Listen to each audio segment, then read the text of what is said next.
Oke, dan Enku hari ini adalah hari kedua saya puasa. Jadi di sini bisa dilihat berat badan dari yang kemarin 71,4. 71,4. Hari ini tadi pagi saya tes itu 71,2. Jadi ada kurang 0,2 kilogram. Jadi ini hari kedua menuju selesai karena lewat dari jam 1 udah masuk hari ketiga. Kita bisa lihat di sini dan Enku bahwa saya menggunakan ChatGPT. Jadi di ChatGPT ini bisa kelihatan saya bikin satu folder adalah puasa. Tadi yang kemarin nggak bisa lihat, nanti saya print screen, saya munculin. Tapi saya akan cek di sini sekarang jam 2.34 PM. Jadi jam 2.34 PM ini udah berapa jam? Terus saya buka besok jam 12. Jadi di sini udah hari ketiga. Ya nanti saya akan tunjukin di sini. Jadi apa yang saya rasakan? Jujur aja sih, stamina saya sudah sangat maksimal di sini.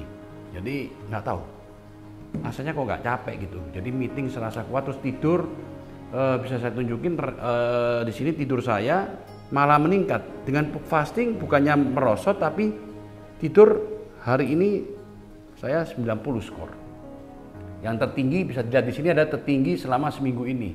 Jadi rutin apa yang perlu dikonsumsi ya pastinya kalau benar-benar real fasting ya hanya seperti yang sebelumnya hari pertama saya sharing adalah air, infus water. Ini infus water cuma isinya ini aja nih, saya mau tunjukin.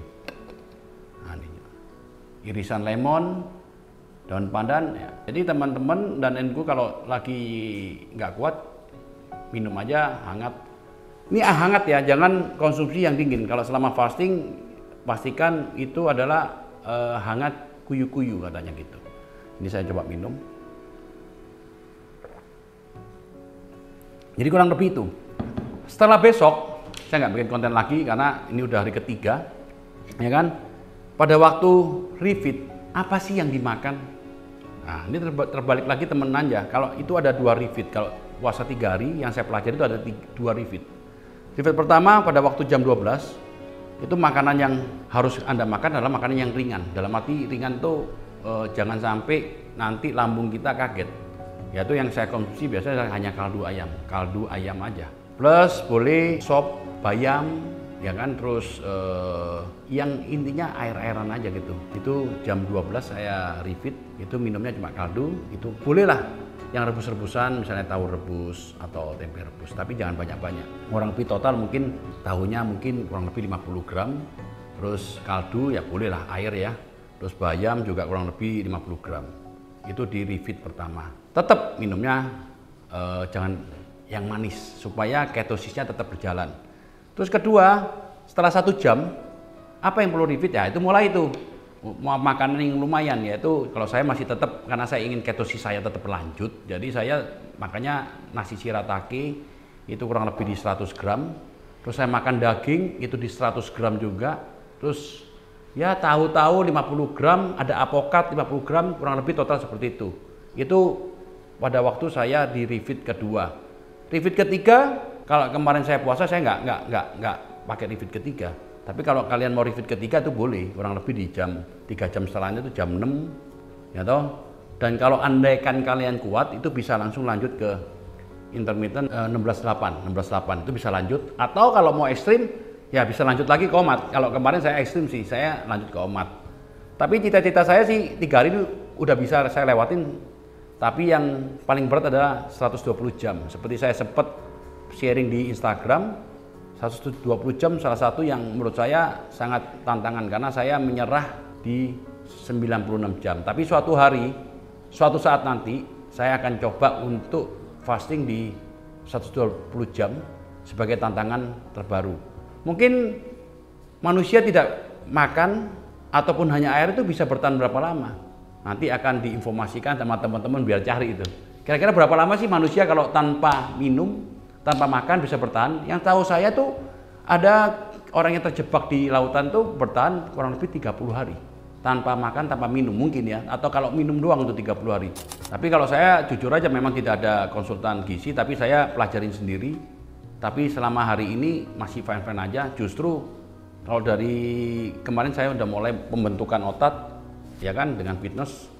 Saya ngikutin teman saya, Pak Bobisan tuh sekarang ototnya udah gede, jadi kita coba ke sana untuk supaya ototnya tidak teman. Tapi dari pengalaman saya, nanti akan saya sharing setelah 3 hari berpuasa ini ada sharing puasa, nanti saya akan sharing bagaimana sih keto, bagaimana sih intermittent fasting yang selama saya jalanin, apa sih keuntungannya.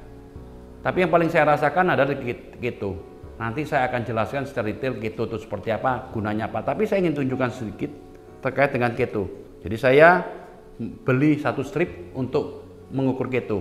Di sini bisa dilihat. Di sini saya tulis ada namanya ketosis test sleep analysis. Nah, ini hari ini saya tes dengan keto. Bisa lihat nih ketosisnya, ungunya luar biasa. Kalau Anda lihat ungunya di sini, ya tahu itu luar biasa. Nanti akan secara detail saya akan bikin videonya. Termasuk yang tadi saya sudah puasa berapa jam melalui ChatGPT. Saya akan bikin videonya muncul, ya toh teman-teman nanti dibantu supaya bisa lihat pencapaian saya selama secara puasa ini. Tapi jujur aja, kalau teman-teman ingin tahu kenapa sih ini tujuannya apa sih, Gobas? Tujuan saya sih bukan untuk kurus sih. Nah, kurus itu merupakan efek samping aja. Tapi tujuan saya kemarin ingin mencoba bereksperimen itu tujuannya adalah setelah saya baca-baca yang ingin saya kejar adalah ketosis. Itu yang pertama. Gimana sih kalau cara bakar pakai lemak? Apa sih yang saya rasakan kalau bakarnya pakai lemak real ya? Kalau sekarang ini udah real, ini udah lihat kan. Nanti saya akan scroll ini bener-bener ini ketosis tingkat tinggi. Udah mentok warnanya ungu kehitam-hitaman. Ya kan? Ternyata memang kalau bakar pakai lemak, satu, otot kita tidak kemakan. Terus badan itu dari pagi sampai malam tuh terasa kayak seger banget itu. Ini belum kita tantangan berikutnya adalah mandi di air es tiap pagi itu, ya kan? Saya lihat adalah Agus Leo Halim itu tiap pagi mandi di air es, itu saya mau coba juga. Dengan kondisi seperti ini sih saya pingin banget karena beda sama sekali ya.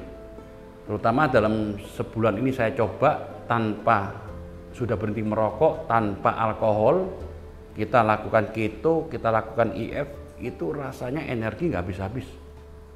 Dan malamnya justru bukannya kelaparan, tapi tidurnya malah nyenyak. Nah, itu ada konten baru lagi yang kita mau share nanti. Gimana cara mendapatkan deep sleep dan tidurnya nyenyak. Itu pengalaman saya nih. Nah, tapi yang saya rasakan itu. Yang kedua yang ingin saya coba adalah autopagi, yaitu sel-sel. Apakah benar-benar dengan kita berpuasa autopagi itu memakan sel? Tapi kalau dari pengalaman saya, kemungkinan iya. Ya kan, karena tadi karena tubuh badannya segar, nanti hasilnya strip itu bisa dilihat juga. Dan nanti saya akan informasikan juga tanggal 12 Mei saya mau cek darah apakah hasilnya bagus semua. Ya kan? Terus yang paling keren dari autopagi itu, jujur kita lihat lagi data, itu selama sebulan ini tekanan darah saya full hijau semua. Nah, kuning ini bisa dianggap hijau karena itu di 130-90. Kalau 130-90 itu masih dihitung normal kalau di Indonesia, tapi kalau di Amerika mungkin udah masuk kuning ya. Tapi kalau kuning itu secara hitungan masih normal. Hijau semua. Yang sebelumnya ada merah, ada kuning, ada hijau, ya toh. Dan sebelumnya lagi lebih parah lagi nih. Merah, kuning, merah, kuning. Ya kan? Berarti kalau tekanan darahnya bagus, pasti tubuh juga bagus gitu. Mungkin yang ini yang disampaikan teman-teman semua, kenapa harus keto, kenapa harus kurus, kenapa harus harus autopagi, ya ini. Jadi mungkin badan membentuk sendiri. Dan kalau dilihat dari sini, umur jantung saya yang sebelumnya 52 tahun, karena dengan program ini, jadi kalau di hitungan program saya jadi 46 tahun ini. Ya kan?